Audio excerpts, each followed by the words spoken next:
Satu berita yang sangat mengejutkan bagi masyarakat Indonesia termasuk aku pribadi adalah kita masih menemui ternyata di sana ada banyak korban asal Indonesia yang masuk ke dalam TPPO atau tindak pidana perdagangan orang, tepatnya adalah organ tubuh ginjal. Sebenarnya teman-teman, beberapa hari yang lalu aku sempat ngobrol dengan salah satu temanku berasal dari Nepal. Kita membahas mengenai liputan kenapa banyak sebagian ya warga Nepal itu melakukan jual beli ginjal ya karena kemiskinan dan banyak hal. Waktu aku ngebahas hal tersebut, aku melihat dari sudut pandang bahwa ya karena orang Indonesia kan ya, aku mikir wah untung banget ya Indonesia walaupun kita sederhana, masih banyak orang susah, kita nggak sampai sesusah itu untuk ngejual ginjal. Ternyata hari ini aku melihat bahwa Polda Metro Jaya itu menangkap sindikat penjualan ginjal asal Indonesia ke Kambodia atau Kamboja. Ada 12 tersangka dengan satu oknum polisi, M alias D, berpangkat Aibda 2, itu sudah ditetapkan sebagai tersangka, plus juga ada satu dari oknum petugas imigrasi. Ini salah satu hal yang membuat kita kembali tersadarkan bahwa Indonesia itu yang kaya memang banyak, tetapi yang tidak beruntung mendapatkan ekonomi yang baik dengan berbagai alasan itu juga masih banyak banget teman-teman. Awal mula kalau aku lihat dari kronologinya, ini adalah yang sudah menjadi tersangka, salah satunya adalah Hanim, usia 41 tahun, warga asal Subang, Jawa Barat, yang dia ini awalnya di tahun 2018, dia adalah sebagai seorang pendonor. 2018 awalnya dia mencari tahu bagaimana ya saya ingin mendapatkan uang lebih untuk kebutuhan dia, akhirnya dia mencari di akun Facebook, karena di akun Facebook tuh banyak banget grup-grup yang mengatasnamakan kayak ya donor atau jual beli ginjal. Kita nggak tahu mana grup yang beneran donor atau yang jatuhnya adalah TPPO. Nah, singkat cerita di 2018 itu dia akhirnya mendapatkan komunikasi dengan salah satu grup dari Facebook dan kemudian beralih ke grup WhatsApp, dan di 2019 dia berangkat ke Kamboja atau Kambodia bersama dengan 2 orang lainnya. Pada saat dia tiba di Kambodia tahun tersebut, dia dijemput oleh seorang warga Chinese, namanya adalah Miss Huang, dan setelah itu dia dicek ke rumah sakit untuk melakukan medical check-up apakah ginjalnya layak untuk dilakukan pendonoran, beserta dengan 2 orang lainnya di rumah sakit Preah Ket Melia Hospital yang merupakan rumah sakit dari miliknya militer di Kambodia. Dan akhirnya setelah dicek, hanya 2 orang yang layak untuk melakukan donor ginjal tersebut dan 1 orang lainnya gagal, tidak bisa melakukan donor ginjal. Setelah dioperasi, dia diistirahatkan di Kambodia selama 10 hari, baru kemudian kembali ke Indonesia istirahat sekitar 2 bulan. Nah, kemudian setelah selesai dia mendapatkan bayarannya sekitar 100 jutaan rupiah, dia pun di Juli 2019 akhirnya dia diminta untuk menjadi koordinator donor ginjal Indonesia. Modusnya atau mencari korbannya seperti apa? Dia dengan menggunakan sosial media, yang paling banyak kalau aku tangkap di sini adalah Facebook. Karena kalau aku cari Facebook, memang banyak ya yang mencari membuat grup untuk jual beli donor, tidak hanya ginjal tapi ada mata dan sebagainya. Nah, ini juga menurut keterangan dari Kabid Humas Polda Metro Jaya, Kombes Pol Truno Yudo Wisnu Andiko, bahwa polisi sudah mengirimkan anggotanya di Kambodia itu selama 2 minggu, tetapi mendapatkan kesulitan, tentunya dibantu oleh KBRI Kambodia. Karena ada, kalau udah urusan 2 negara itu kan tidak segampang itu. Ada banyak birokrasi yang masih luar biasa ruwet banget di Kambodia. Apalagi sekarang beberapa temanku di Kambodia bilang juga bahwa saat ini sedang kayak persiapan pemilu lah, dan kondisi politik di Kambodia juga sedang tidak baik-baik saja. Makanya walaupun 2 minggu sudah di sana, tetapi belum berhasil melakukan langkah untuk menangkap para tersangka atau bahkan memulangkan orang Indonesianya pun juga masih sulit, karena ya ini sudah jatuhnya ekstradisi ya, harus ada perjanjian antara kedua negara tersebut, harus lebih sifatnya adalah birokrasi. Di satu sisi, apakah kejadian ini adalah termasuk dalam TPPO, tindak pidana perdagangan orang? Karena kalau kita lihat kronologinya, ini kan si korbannya, mereka kan dengan kesadaran ya pasti ada tanda tangan, karena kan untuk memberikan donor ginjal itu tidak serta-merta kita ambil ginjalnya kemudian langsung bisa cocok, kan enggak. Kayak contoh Hanim 41 tahun ini menjadi tersangka juga, dia kan 3 orang berangkat tapi hanya 2 orang yang berhasil layak untuk diambil donor untuk ginjalnya kan. Artinya kan juga levelnya ini sudah dari level bawah sampai level atas, sampai dokter yang spesialis, sampai berbagai macam lembaga juga terkait dalam kasus ini. Nah, apakah di Kambodia ini termasuk tindakan pidana atau tidak?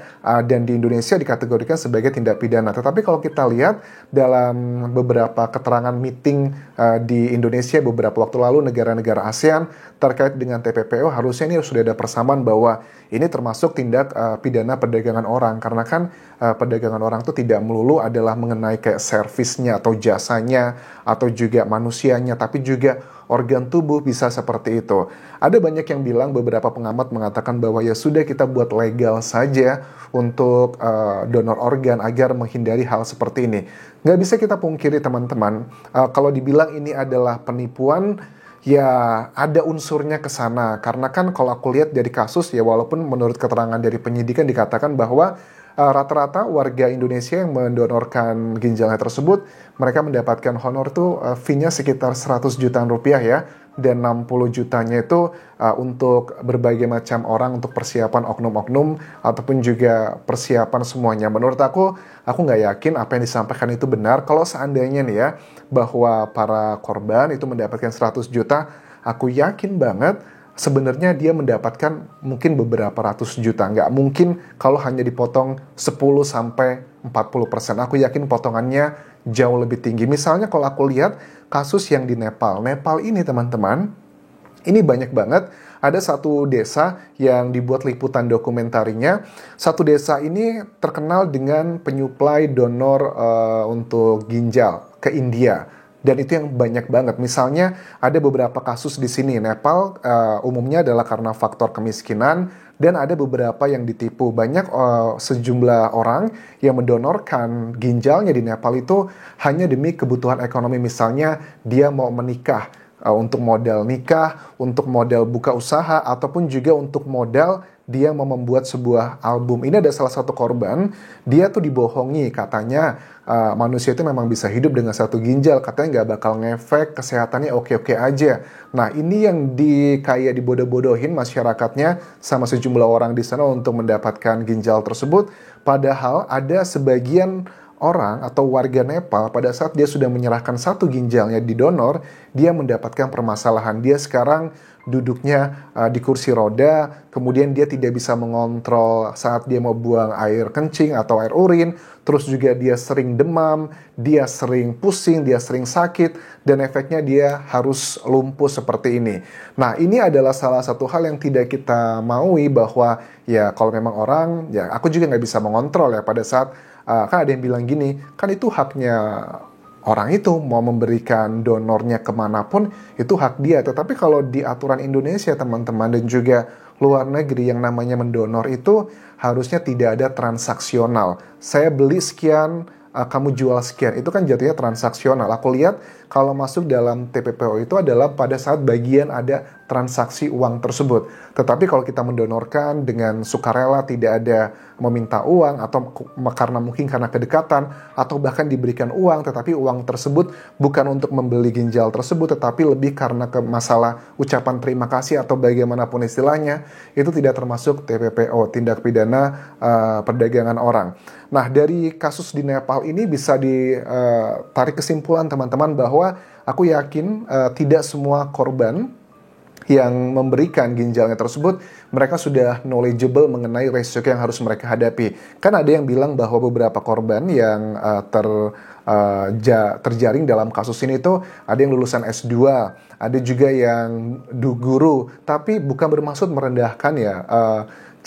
Aku susah ngomongnya ya, karena memang pada kenyataannya nggak semua orang lulusan S2 atau lulusan S1 atau bahkan lulusan S3 di Indonesia tuh punya pola pikir atau kemauan membaca yang kuat. Kadang tuh aku melihat ya banyak sekali orang-orang lulusan S2 atau S3 atau bahkan S1, mereka tuh nggak ngerti apa yang dipelajari. Mungkin aja ya kualitas pendidikan di Indonesia juga kan tidak semuanya merata. Ada yang lulus kuliah, ya udahlah, yang penting lulus kuliah, bahkan skripsi atau apapun, ya banyak dugaan kecurangan seperti itu. Jadi kalau ada laporan dari media yang mengatakan bahwa korbannya itu adalah lulusan S2, well, kita harus lihat dulu S2-nya dari universitas mana, terus kualitasnya seperti apa. Jadi bukan jaminan orang yang pendidikannya tinggi dia relatif pasti akan jauh lebih baik dibandingkan yang tidak terdidik. Itu enggak juga, karena banyak banget orang yang pendidikan S2, S3 tuh males ngebaca, ya you know lah ya, aku nggak mau melebar ke sana, tetapi itu bukan jaminan bahwa orang-orang yang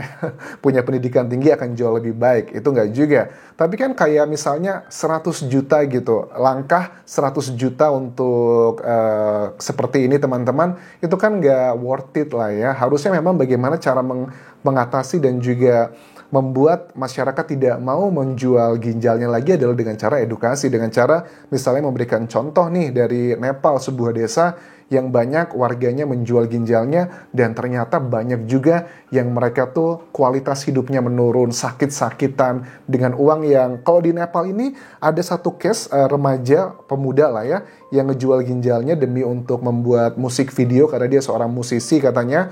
Itu dijual cuma berapa coba? 460 US dollar. Dia mendapatkan uang hanya sekitar hampir 7 juta rupiah. Itu kan parah banget. Kalau dia ngerti dan dia sekarang lumpuh, dia nggak bisa menahan urin, dia juga sering demam dan sakit-sakitan, ya gila lah. Itu nggak worth it sama sekali. Ginjal itu ada dua ya setiap manusia pada umumnya, dan fungsinya adalah untuk menyaring racun.